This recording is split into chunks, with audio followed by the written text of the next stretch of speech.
ब्रिजभूषण जी और पंडित जी को अब लगने लगा है कि एज के जिस पड़ाव पर वे हैं उसमें कभी भी बुलावा आ सकता है।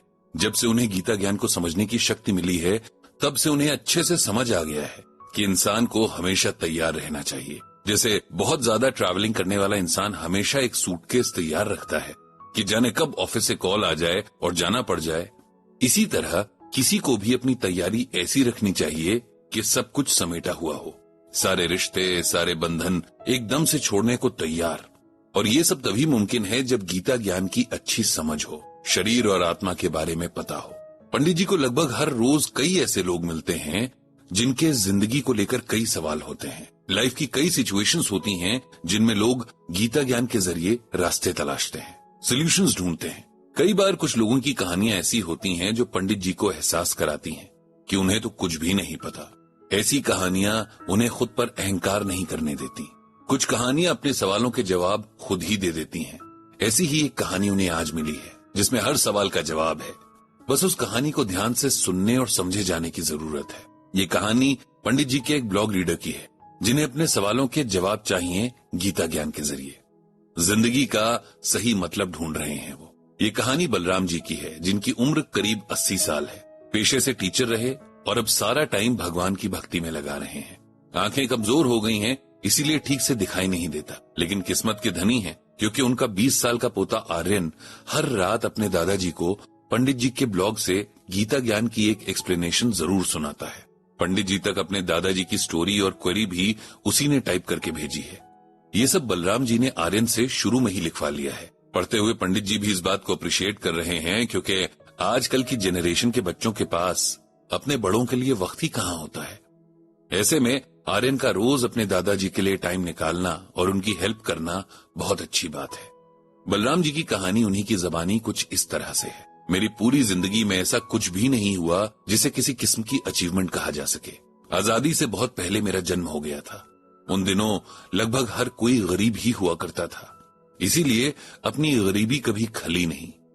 ऐसा लगता था शायद दुनिया ऐसी ही है, एक वक्त का खाना खाकर दिन गुजारना तब नॉर्मल लगता था। वैसे भी जब सब एक जैसे हों तब अपने पास किसी बात की कमी खलती नहीं। कमी तब खलती है जब दूसरों के पास हमसे कुछ ज्यादा हो, बेहतर हो। इंसान का यही नेचर है। उस जमाने में स्कूल और कॉलेज बहुत कम हुआ करते थे और कुछ किस्मत वाले ही उनका दीदार कर पाते थे। मेरे फादर एक अमीर घर में चौकीदार का काम करते थे। उस घर के बच्चों को घर पर ही पढ़ाने एक टीचर आया करते थे। मैं भी दिन भर अपने फादर के साथ वहीं रहता था। उन लोगों के छोटे मोटे काम किया करता था और चोरी छिपे उनके बच्चों को पढ़ते हुए देखा करता। उस घर के ओनर को मुझ पर दया आ गई और उन्होंने मुझे भी अपने बच्चों के साथ बैठकर पढ़ने की इजाजत दे दी थी। इस तरह वहां से मेरी किस्मत पलटी। मैं पढ़ने में बहुत अच्छा था, इसीलिए साल दर साल वे लोग मेरे भी एग्जाम्स करवाते रहे और बिना स्कूल गए मेरी पढ़ाई चलती रही। उन दिनों हाई स्कूल तक पढ़ना बहुत बड़ी बात मानी जाती थी और मेरे लिए तो ये और भी बड़ी बात थी क्योंकि खानदान में कोई ऐसा नहीं था जिसने ये किया हो। उसके बाद मुझे टीचर की जॉब मिल गई। अब मेरे पास भले ही कम पैसों की ही सही, लेकिन एक इज्जत की नौकरी थी। फैमिली को भी एक स्टेबिलिटी मिल गई थी। फिर शादी हुई और 2 बच्चे भी हुए। एक आम इंसान की जिंदगी में जितने भी दुख सुख और उतार चढ़ाव आते जाते हैं, मेरे साथ भी ऐसा ही हुआ। एक सिंपल सी लाइफ थी। मुश्किल से कुछ लोग होंगे जो मुझे जानते होंगे, जिन बच्चों को पूरे मन से पढ़ाया। उनमें से कुछ अच्छी बातों में याद करते होंगे तो कुछ बुरी बातों में। कुछ की यादों में शायद मेरे लिए कोई जगह ना हो। सोशल सर्कल के नाम पर वही कुछ गिने चुने दोस्त तो कुछ पास दूर के रिश्तेदार और उनके साथ वही कुछ मीठे तो कुछ कम मीठे एक्सपीरियंसेस। न जिंदगी से कोई बहुत ज्यादा एक्सपेक्टेशंस कभी नहीं, न जिंदगी ने कभी ऐसे मौके ही दिए कि लीक से हटकर कुछ सोचा जाए, कुछ किया जाए। जो लाइफ पार्टनर थी वो बहुत साल पहले छोड़कर चली गई, लेकिन जितना भी साथ था हमने बखूबी निभाया। उनसे भी न कोई शिकवा है न शिकायत। उन्हें मुझसे रही होगी लेकिन उन्होंने कभी जताया नहीं। अब तक सब जितना नॉर्मल चल रहा था अब उतना ही अब नॉर्मल हो गया है। पिछले कुछ सालों से मुझे इस शरीर से बहुत ज्यादा मोह हो गया है। इतना मोह कि मौत से बहुत डर लगने लगा है। कुछ भी करके इस शरीर को बचाए रखने का मन करता है। जो नुस्खे कभी नहीं आजमाए उन्हें घर वालों से कह कहकर बनवाता हूँ और इस्तेमाल करता हूँ ताकि लंबा जी सकूं। जैसे जैसे शरीर कमजोर होता जा रहा है वैसे वैसे मेरा प्यार इससे बढ़ता जा रहा है। मैं गीता पढ़ता हूँ, संतों के प्रवचन सुनता हूँ, कुछ देर के लिए लगता है कि बात समझ में आ गई, लेकिन फिर वही हाल हो जाता है। पिछले कुछ दिनों से मेरा पोता आर्यन मुझे आपका ब्लॉग पढ़कर सुना रहा है, जो कि मुझे बहुत अच्छा लगता है, और आपसे मुझे एक उम्मीद सी है कि आपको मेरी बात समझ भी आएगी। इसीलिए पंडित जी, अगर मेरी सिचुएशन का कोई सोल्यूशन आपको समझ आए, कोई ऐसी बात गीता में हो जो मुझे इस मोह से छुटकारा दिला सके, तो जरूर बताइएगा, मुझे इंतजार रहेगा। पंडित जी ने पूरी कहानी पढ़ी और उन्हें इससे कोई आश्चर्य भी नहीं हुआ। वे जानते हैं कि बुढ़ापे में अक्सर लोगों को अपने शरीर से ज्यादा मोह होने लगता है, क्योंकि तब उनके पास उसके अलावा कुछ नहीं होता। वे इस इकलौती चीज को बचाकर रखना चाहते हैं। इंसान की फितरत ही ऐसी है कि भरपूर जी लेने के बाद भी कभी जिंदगी से मन नहीं भरता। हर कोई थोड़ा और जीना चाहता है। पंडित जी ने बलराम जी को उनके क्वेश्चन का आंसर लिखा कि उनकी इस और जिंदा रहने की चाह में कुछ भी नया नहीं है और गलत भी नहीं है, क्योंकि ये लगभग हर इंसान के साथ होता है। लेकिन गीता हमें सिखाती है कि मोह किसी से भी हो, हमेशा दुख ही देता है।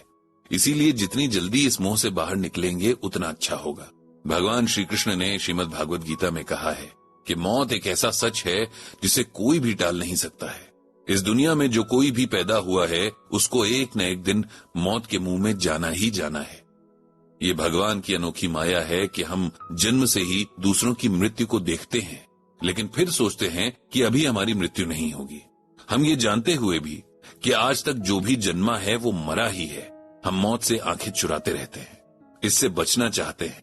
दुख की बात यह है कि हम कभी भी अपनी मृत्यु की तैयारी नहीं करते हैं। भगवान बार बार यही कहते हैं कि शरीर तो मरता है, लेकिन आत्मा की कभी भी मृत्यु नहीं होती है। आत्मा हमेशा ही अजर और अमर है। इसको न तो मारा जा सकता है, न जलाया जा सकता है या गलाया जा सकता है, और न तो इसके स्वरूप को बदला जा सकता है। भगवान कहते हैं कि देहिनो अस्मिन् यथा देहे कौमारम यौवनम जरा तथा देहांतर प्राप्तिर शीरस तत्र न मुह्यति। इसका अर्थ ये है कि जिस प्रकार शरीरधारी आत्मा इस शरीर में बचपन से जवानी में और फिर जवानी से बुढ़ापे की ओर लगातार बढ़ती रहती है, वैसे ही मौत होने पर आत्मा दूसरे शरीर में चली जाती है। समझदार इंसान इसे बहुत नेचुरली लेता है और शरीर के मोह में नहीं पड़ता। इसीलिए बलराम जी, आप भी इस मोह को अपने मन से मिटाने की कोशिश कीजिए। गीता पढ़िए और समझिए, आपको जरूर सही रास्ता मिल जाएगा।